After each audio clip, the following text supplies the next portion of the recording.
ఇప్పుడు ఇవాళ హరీష్ రావును టార్గెట్ చేసి మాట్లాడితే లాభం జరిగేది ఎవరికి?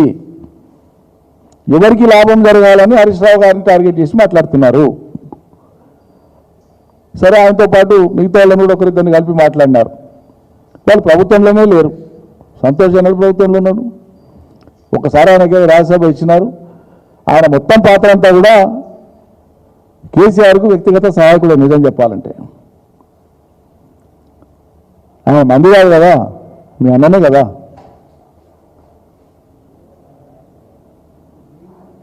ఇప్పుడు ప్రజలకు కావాల్సింది, ప్రజలు ఇవాళ ఇబ్బంది పడుతున్నారు, రైతులు ఇబ్బంది పడుతున్నారు.